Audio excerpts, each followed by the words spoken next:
right, ladies and gentlemen, let's take a look at what work you needed to show for this problem.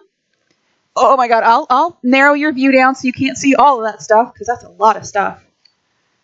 Okay, so the first thing that you need to do is you need to make sure that you check your assumptions and conditions, because it has to be Bernoulli before we can even talk about geometric and binomial.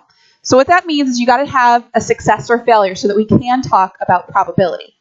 Rather than eye color, this is the probability of the type B blood. Have your independent statement. Blood type really should be independent. If you want to write in there that you assume blood type is going to be independent, that's great. The only time it really would not be independent if you've got people that are related to each other. Then you could make the argument that they're not. But we're just kind of assuming that they're going to be independent. And then what is that probability of success that should not change? Everybody okay with that? And then what I did is I defined my x and my y, where I said x was my go until, the number of people until the first type B. That means it's geometric distribution. Whereas y was the number of type B in so many donors. So that's why y was a binomial distribution. Okay. Then for number 1, we're just using the expected value formula for geometric, which is 1 over p.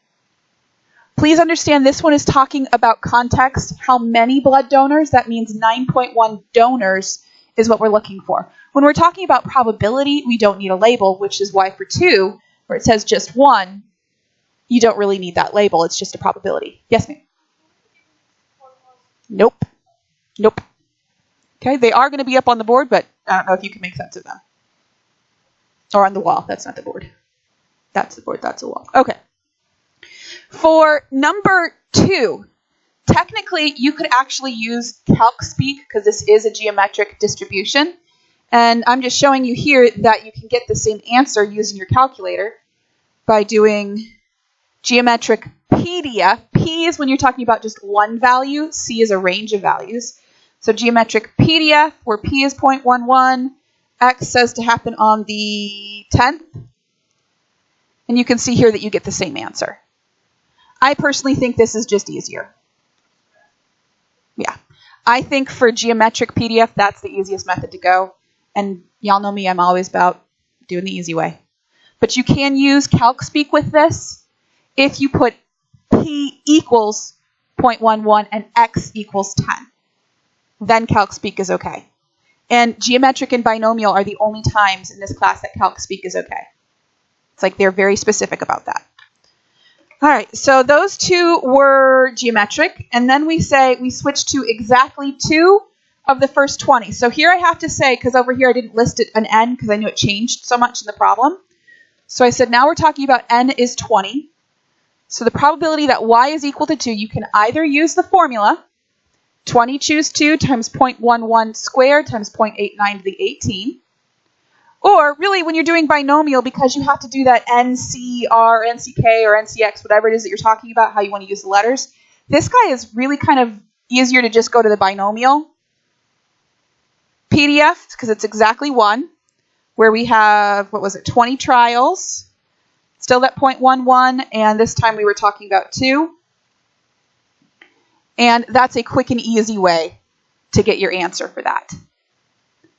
But please understand, you might be asked to recognize a formula rather than just stating what the answer is. Which is nice if you don't have to do the work for it. Questions on number 3? Yep. CDF is cumulative. And when we're talking about CDF, basically what you need to understand is all of these are being built off of a normal distribution. Identifying PDF and CDF are simply going to change what we're talking about for the mean and standard deviation, because it calculates that for you. If we're talking about PDF, PDF is going to look at exactly one number. And it makes an adjustment because the normal model is continuous and there's no area under a single point. So it makes a little adjustment to kind of find that. Whereas if I were to talk about CDF, CDF also makes that adjustment or whatever the smallest value is up to that point. So that's CDF. CDF is a range. PDF is a single value. Okay? Whether it's binomial, geometric, normal, we just never really use it for the normal model. Okay? Anybody else? All right, looking on to number 4. Now we're doing our at least. So if you want to think about at least,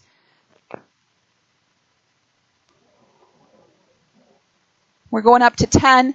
At least 2. Is 2 included in that? Yes. So I'm looking at these things are the ones that I want. But for my cumulative distribution function, it starts only on the left and goes to the right. That means starting at the left, going to the right, I don't want those. Which is why it's 1 minus binom CDF going up to that last number that we don't want is 1.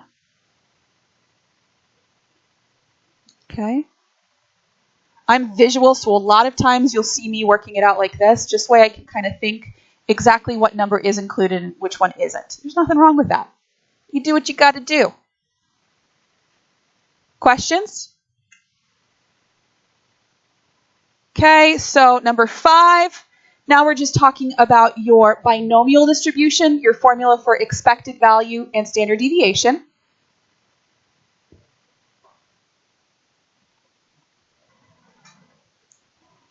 And number 6 actually has several different ways that you can work it.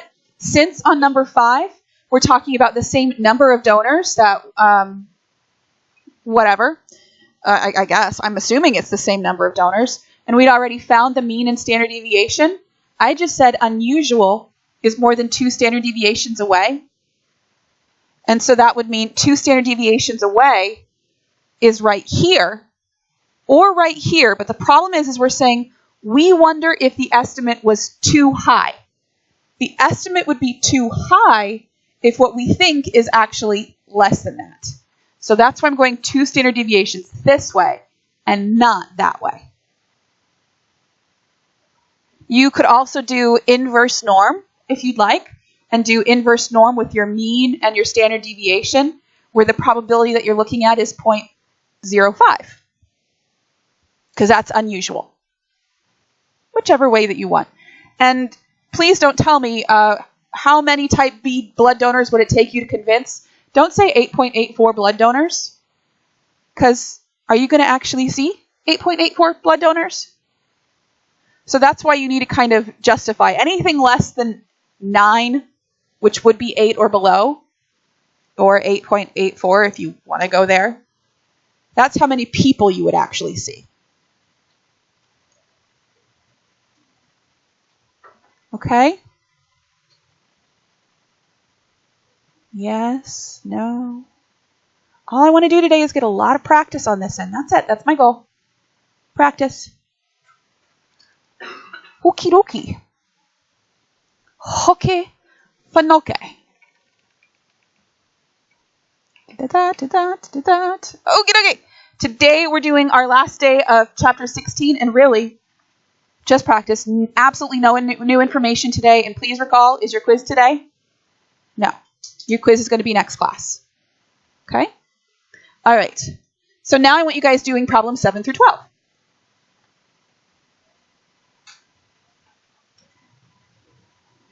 Seven through 12. And hey, if you finish through 12, guess what I'm going to want you to do? Keep going until the end. I think there's a total of 18 problems. We're just going to stop in batches. Because 7 through 12 all deal with this pet store problem. And then it switches context. But again, it's nice to see. Remember, we like seeing. Here are a bunch of problems tied to one situation. Because that means I only need to check my conditions once. Then they fit for everything else. So it's actually not a bad mamma jamma. All right, so looking at these problems, again, you need to start off by doing what? What should be the first thing you do with these? I like the hand movements there. Describe it. So you want to do all of that crazy text. Okay, so that means, all right, where are you? There it is. As I go through this, I talk about the fact that it is a probability, and it's the probability of buying those weird-looking pet clothes, only appropriate for holidays, not a day-to-day thing, my personal opinion. Choices should be independent unless, like, all of a sudden the National Funny Pet Clothes Club comes in and buys stuff. I really don't think that should happen, but, you know. And my probability stays consistent at 0.04. I am again using X to be number of people until a purchase, so that would be my geometric model. Y is the number of purchases in a certain number of customers, so that's my binomial model. Number 7 was asking me for the expected number until a purchase, so that's 1 over 0.04, which is 25 people. And 18, I actually think, even though you can do this using geometric PDF, I actually think it's quicker to just do it this way. It's just kind of an easy formula. 0.0313. Questions on 1 and 2? Okay. 1 and 2, 7 and 8. 9 is also, I think, pretty straightforward because it is the probability of exactly. That means I'm going to be using binomial PDF, or you can use that formula. Yes, ma'am?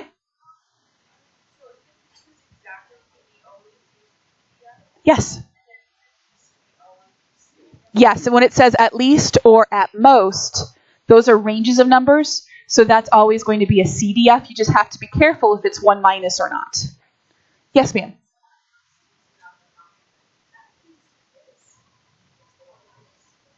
Yes, yes. And that should be on your flip book. I tried to make this little key for you guys where I want you guys to actually write out. Does everybody see what I'm pointing at up here?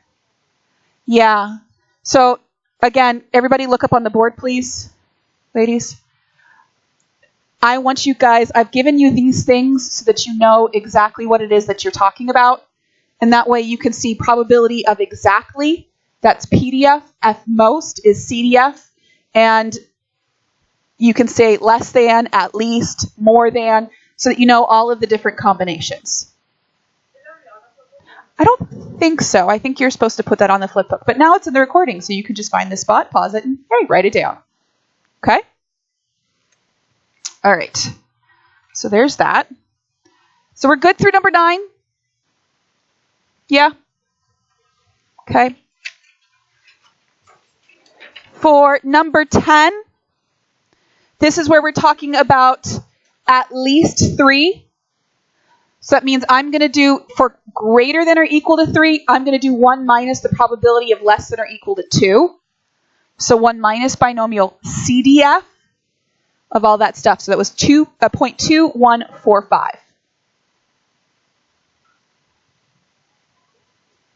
Cameron, what was that face for? Bless you. You forgot the 1 minus. You want to be careful. You just didn't do it in the calculator. And if you need to do that, go ahead and sketch a picture. If this is kind of what I expect to occur, where should that be to kind of understand how big should my probability be? And for this one, I'm doing at least 3. Well, at least 3 out of 40. That's a pretty large number of options that are available. Okay. All right, number 11, you're just doing standard deviation and expected value using your binomial distribution formulas. So you expect 11. Your standard deviation is 3.25. Again, both of those need to have labels of customers on them. Okay. And then for number 12, you can either do your inverse norm, where you're using 11 and 3.25 for mean and standard deviation. But for this one, I like drawing a picture for this because I have trouble sometimes understanding which side of the average I'm supposed to go on. So if I think that it's going to be too low, then that means my number has to be higher than that. So I went 2 standard deviations out that direction to figure out what that value would be. So you can either say need more than 17, or you can say I need 18 or more. Okay?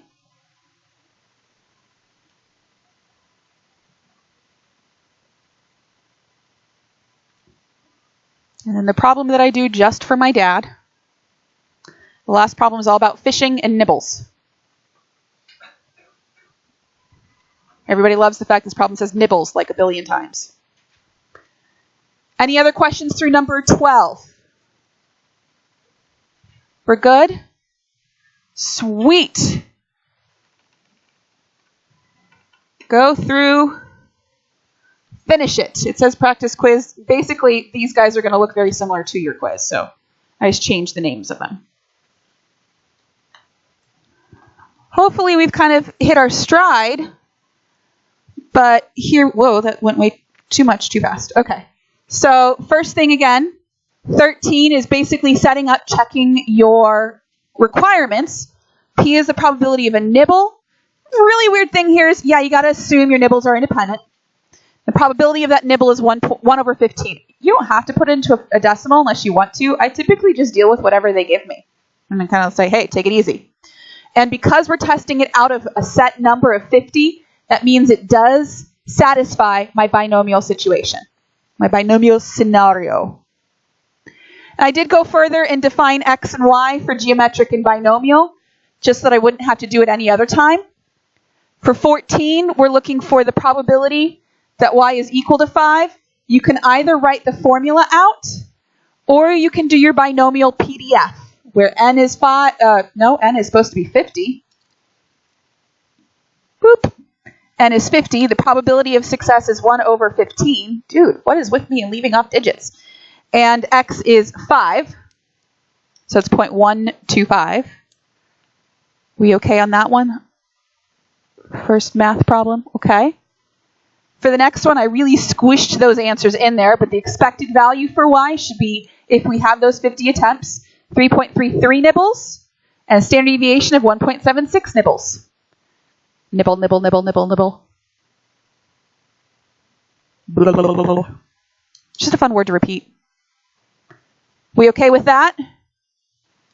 All right, and here we're saying probability that he casts his line without success 20 times before succeeding on the 21st. That is my go until. So you can either use your x, you can say geometric PDF, or you can just do the formula. But you get 0.0168. Yes, ma'am?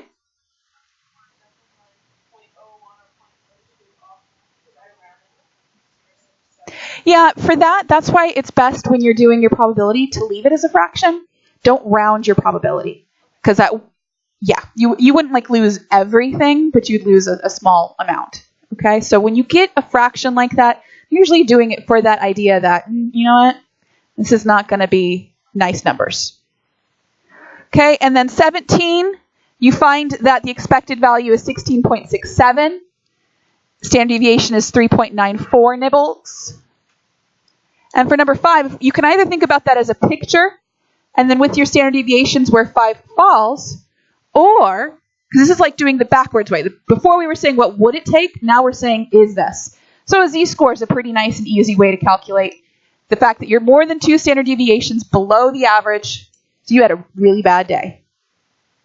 Bad nibbles. Yes? You calculated the probability?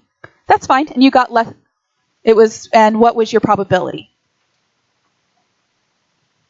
0.1%. Okay. So yeah, that's a very good reason also. Okay? All right. So